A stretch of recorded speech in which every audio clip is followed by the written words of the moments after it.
Hi guys, today we're working on the latest model Mercedes GLE 350 and we're going to do a front brake job.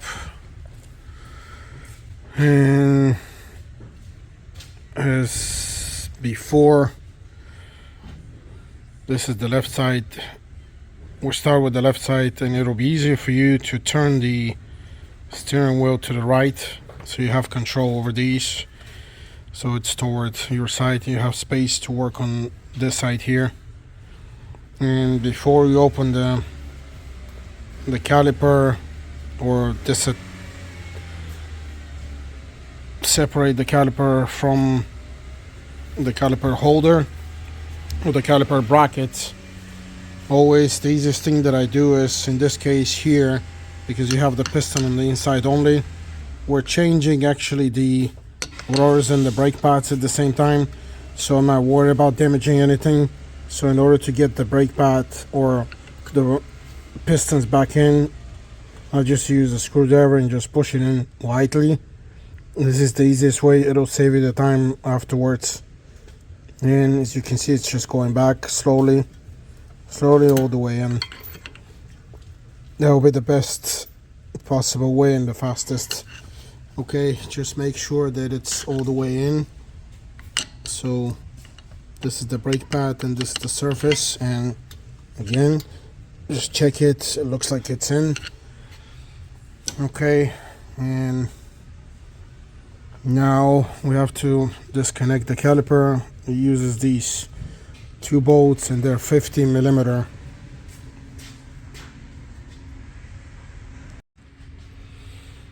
And I forgot to mention, this is the first time this car is getting the brakes done.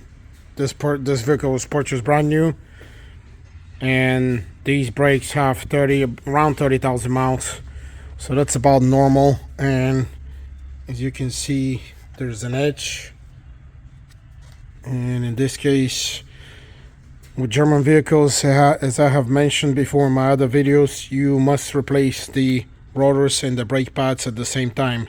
No other way around it. We're using OEM parts today. Actually, we couldn't find aftermarket stuff anyway. Maybe because of the supply chain problems, whatever, but we've used the OEM before, and comparing with aftermarket, we haven't liked the aftermarket, so we're sticking to OEM. And again, this is the 15.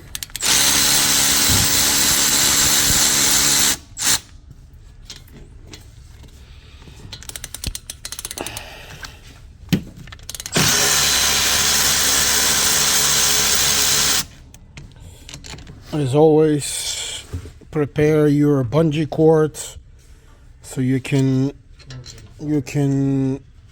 hang the caliper up on this arm here.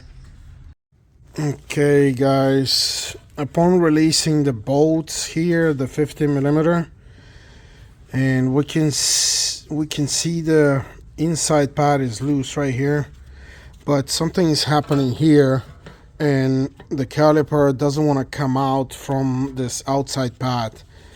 And what I figured out is that there's a double side tape, I believe, or glue of some kind, that the pad was glued from the factory to this caliper. So in order to take this out, I think it's easier right now for me to just use a sharp screwdriver, small one, and separate the actual caliper from the pad, the surface of the pad, these surfaces here. And I kind of used the screwdriver with the hammer and got it in through, so it opened a little bit. I don't know if you can see it. Yeah, it opened a little bit.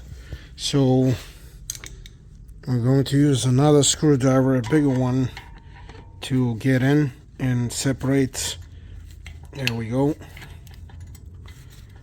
And it's already opening. It's right here. Yep, it's disconnecting. So yeah, it's kind of strange, but I guess that's what they did at the factory. So we need to separate all the pieces in order to get the caliper out. So I'm going to do the bottom one now, and then the middle one. In the same way, you just need to separate the pad from the caliper.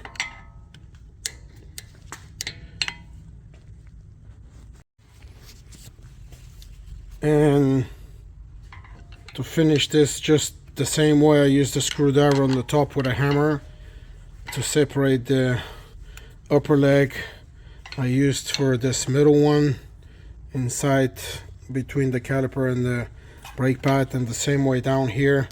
Once you get it loose enough here, as you can see it's moving, you can use your screwdriver and push the caliper out. You see it's already coming out. So basically, yeah, it was just glued by the surface here. Somehow it got glued, probably double side tape, or sometimes they put this grease that kind of becomes like glue with time. And again, separate it and use your bungee cord to hang it. And as you can see, we pushed it out to position 0, starting position, so it's ready for installation. It will be nice to clean these a little bit because of the brake dust. And here, same way, we get the brake pads, and same way we push the old brake pads out. And kind of a strange thing that I haven't seen before on these German vehicles, we actually have shims now, and they come with the kit with the new brake pads, so we have to replace these two. The next step is to open the caliper brackets. Okay guys, the inside bolts, I'm using an impact gun because it's easier for me, but these are 21 millimeter. Again, these are 21 millimeter. And we have the brackets ready to go, and we get it out. So the next thing would be to get the rotor out, and we use, this is a T30 here, to get the locking bolt, and then we take the rotor out. And we have, this is a T30,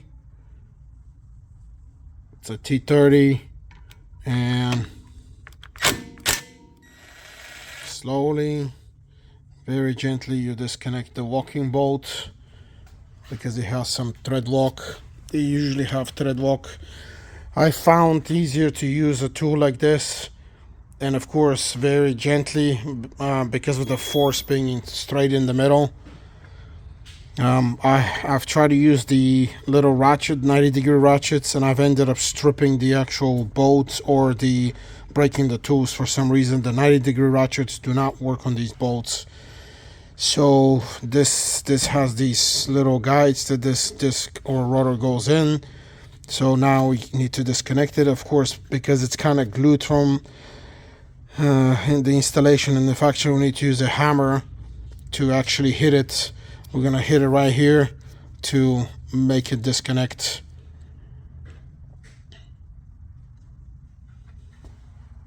Okay guys, we need to separate the rotor, so I'm gonna hit it. There we go. It's ready to go. We take the old one out, and as you can see, it's pretty worn out. Well, actually, yeah, there's the edge right there. You can see the edge, and it's worn out the same way on the inside. You can see an edge on the inside and an edge on the outside. And the brake light came on the vehicle anyway, we need to blow and clean a little bit of this dust, and then we can replace all the parts and install them.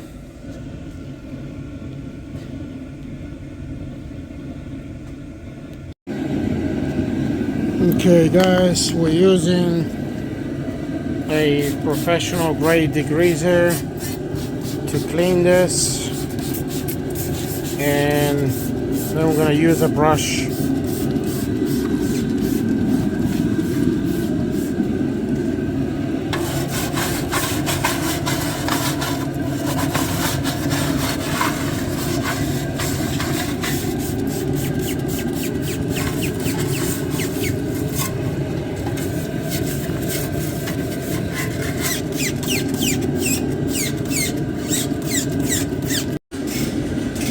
Okay, we managed to clean this pretty good with degreaser and water. Now we're gonna blow it with a blower with some air to get the water out, and then we're gonna install the rotor. Okay guys, we got this pretty dry. Now the next thing is, in order to prevent this from rusting and this bearing sticking to the rotor, I always use an anti-seize compound. You can buy this at AutoZone, Advance, any one of these auto parts stores. It's like $10, I believe. And I like doing this because it helps with the next rotor change, and then it helps, you know, with this metal, with the rusting in this metal, and also it keeps the centerpiece lubricated, so you can actually get the wheel out, and then easier when you do you know, rotations, or you change tires or whatever. Also try to get this anti-seize here in the threads, because it'll help with, you know, it'll prevent your bolts, your lug bolts from rusting. And not too much, just a little bit, don't go overboard. And this is ready to go. You can install the rotor now. Okay, we're ready to install the front rotor or disc. This is the part number on this one. As I said, this is OEM parts.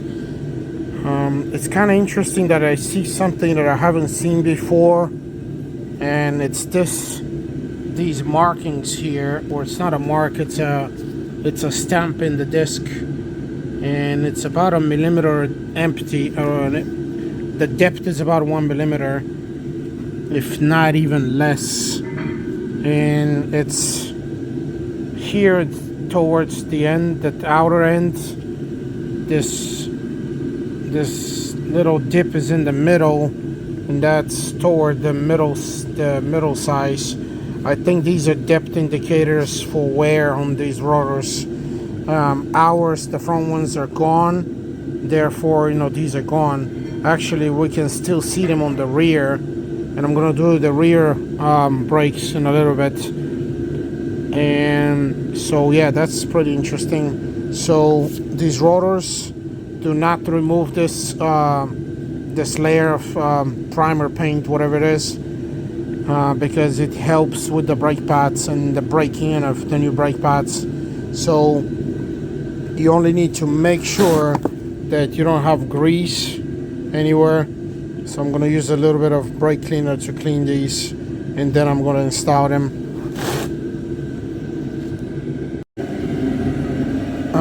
Yeah, make sure you always clean your gloves before you touch these rotors and before you install them. This primer seems to be coming off with brake cleaner, so I'm not going to touch it anymore. Everything seems to be clean. There is no grease or anything similar. That's the biggest danger that you can counter. And yeah, so okay, these are the guides here. Remember the 2 guides, and you have the locking bolt here, and you install it. then we're gonna install the locking bolts.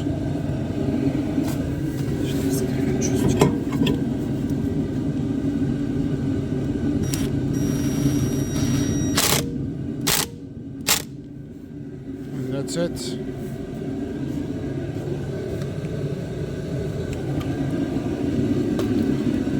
And now we're ready to go with the brackets, and we also cleaned the bracket, the mounting bracket, with we washed it with degreaser, so it's ready to go. Okay, before we install the brackets, remember, because these are self-floating calipers, we need to open the actual extension of the locking pins, or whatever they're called, and we need to separate the rubber. We need to open it and make sure we have a freshly recharged grease, because this one is old. It's not old, but it looks like it needs more. So you need to make sure you clean this, and then you get a fresh set of or freshly charged grease.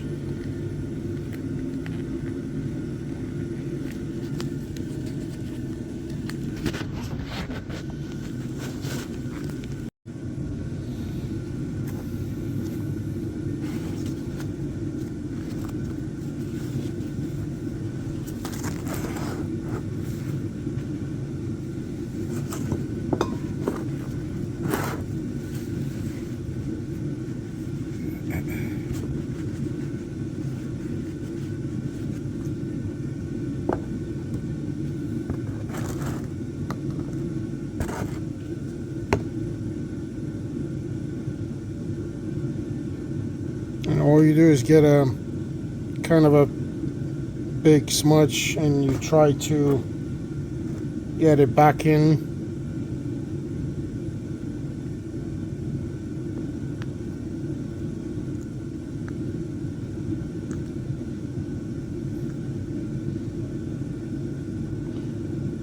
Just a little bit more. You'll feel actually resistance inside. That's good enough. And then you push it, it locks up, and then you clean the excess grease. You don't want this grease to end up on your brakes. And the same thing here. You open this.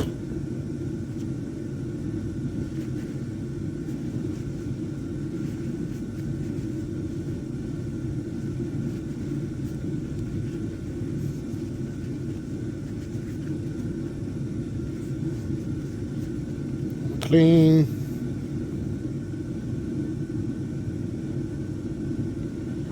And you try to push it in first.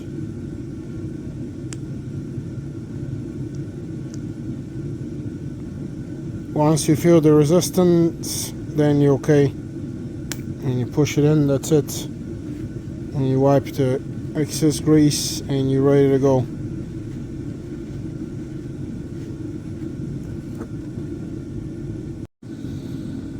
Okay guys, the next step before we can install the caliper supports is, remember these weird shims? Yeah, here they are. So we need to take the old ones off, because we have the new ones that came in a package with the new brakes. So these are pretty simple to do. They don't seem to have a direction besides just inside and out. The flat is inside, these things on the outside. So I'm going to replace them one by one, and they fit in a specific place.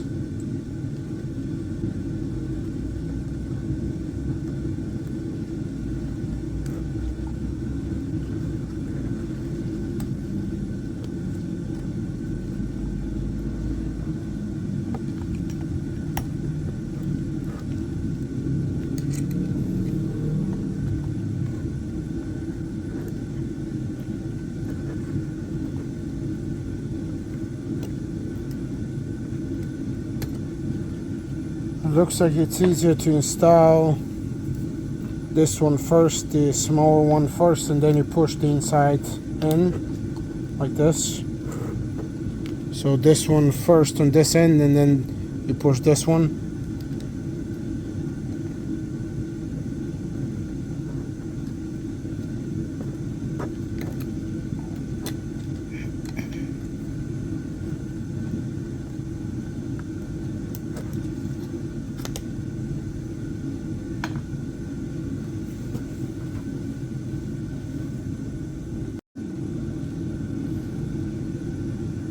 Again, these out, and those are the new ones.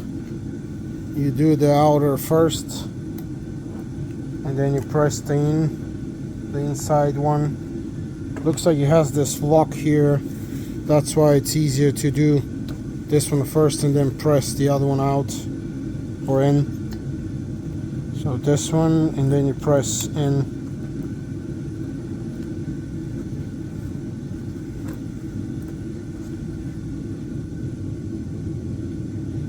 Remember, the next thing is we need to get the brake pads, and the brake pads, this is the 3M, I guess the surface is what it was glued when we were trying to take it out. You have to peel this out before installation. On one side, on this left side, we don't have the sensor, the brake sensor here, and this car comes with two, one for the front, one for the rear brakes, and it's on the right side passenger. So this would be the one with the sensor would be your inner pad, and the other one would be your outer pad. It looks like it doesn't have any special markings or directions. Sometimes they do have a direction of braking, but in this case we don't have that, so we choose, that's the inside one, that's the outer. And what else? There's this special thing that is connected to another shim that is connected to the upper side here. So I need to see where this fits, or if this fits on this car.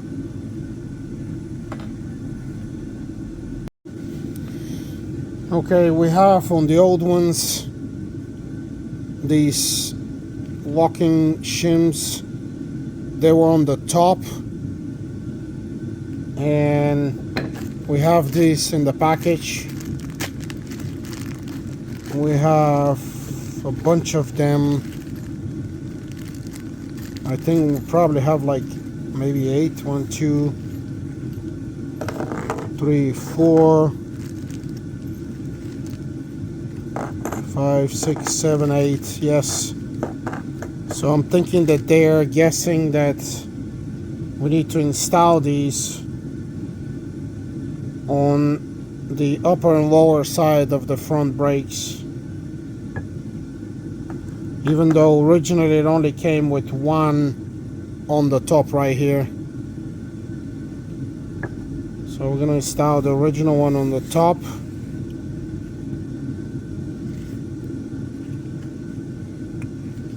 And it has a special place where it locks here.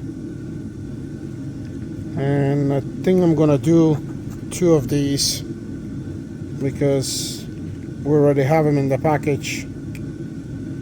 So you just push him.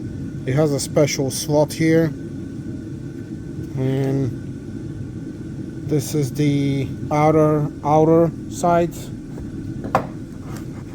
and then we're going to do the inner side. Remember, the big part of the shim is on the side with the sticker. That's it. And then you do the other one here. And that's it. They're ready to go.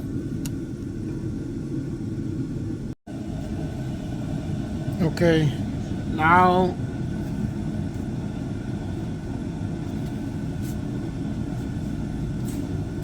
need to clean my gloves a little bit.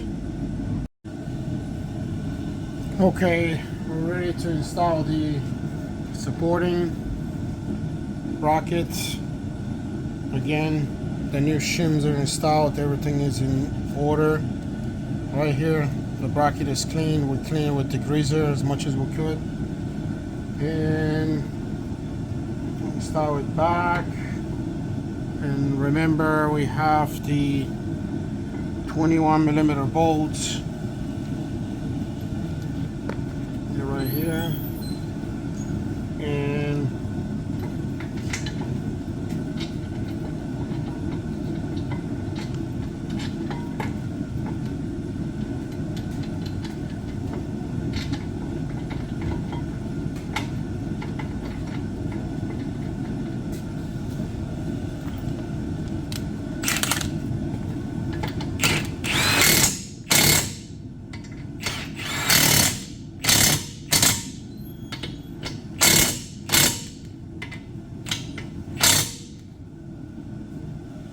bracket is ready to go. And now we need to install the brake pads.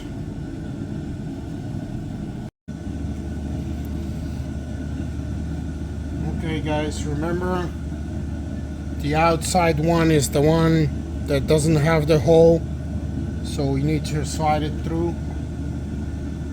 Remember these are gonna press inside when you slide them in the shims.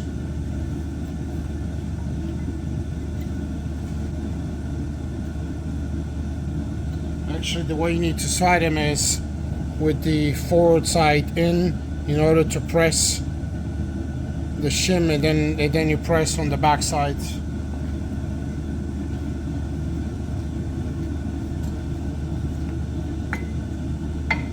Just like this. Keep this the sticker or the protection layer on the sticker yet. You open it in a second because you need to press here so you don't destroy the glue.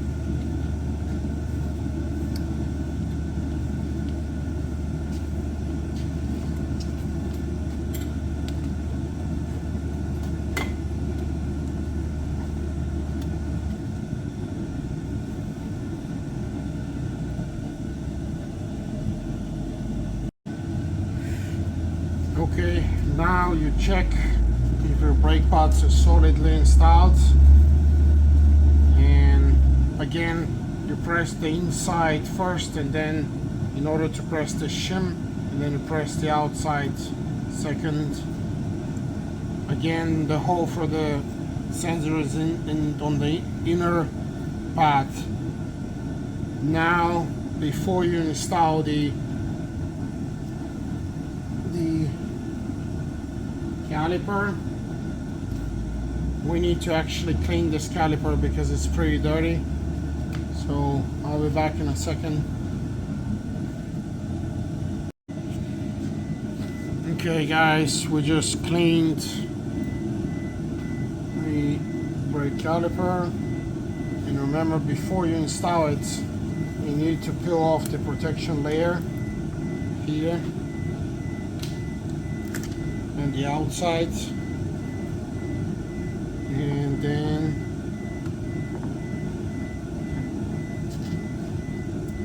slide it through. Make sure you press the floating pins in.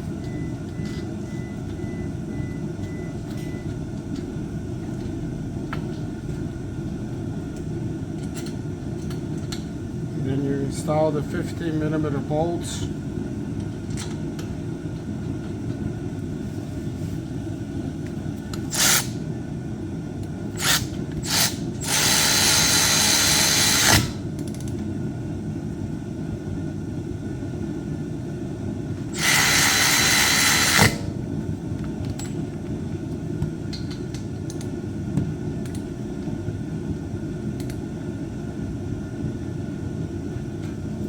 That's it. This is it on this side. Check everything. Pull the bungee cord. Everything looks fine. It's tight. and we go on the other side now to finish the right side passenger. Okay guys, the same way you need to push this thing, the caliper, towards you so you can have the space to work on this. The only difference on this passenger side is the brake pad sensor, so you need to take it off. The connector is, and use a Torx 10 right here, and you take off the connector actually that mounts to the caliper, so you don't break it in the way of dismounting, and the way you disconnect it actually, I guess this thing has a new system of connecting. They didn't have this before.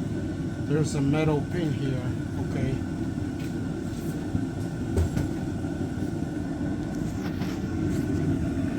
It looks like there's a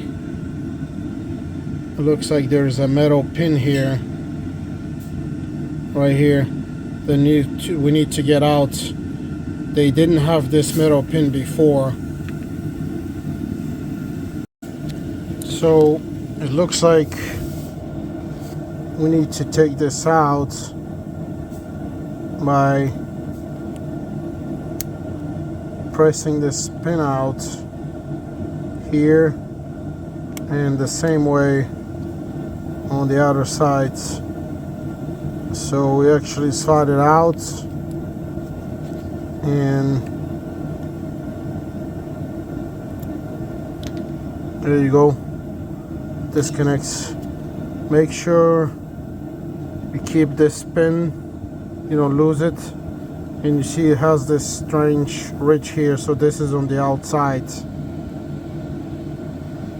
So that's the only difference on this side, and everything is the same way as before. Again, these are the 15mm bolts. You take them out. Before that, you need to push the brake pad inside with the screwdriver. Just find where the pad is. It's right here, and you can kind of open it a little bit. This is the actual sensor, and you can pull the sensor out, but the sensor was destroyed because it was already touching the rotor. That's why we had the brake light on. And yeah, all you have to do is you just have to open this a little bit, so you find a little space, and then you push the brake pad a little bit to open. Once you open it a little bit, then the same way you push slowly. It's not going to happen fast. You have to push slowly in order to open it. And once you open it, and once you separate it, remember the glue on this side. You have to use the screwdrivers to separate the caliper from the brake pad, so you can take the caliper out. Then you clean, and then you install in reverse order, and you install. The only difference now is the inner brake pad has the sensor here. Then once you install it, you connect it here, you install the metal pin, and that's it. It's just the same way as the left driver's side. And this is the whole job on the front brakes. Again, this is the new style GOE 350 4MATIC front brake job. And again, thanks for watching, and please subscribe.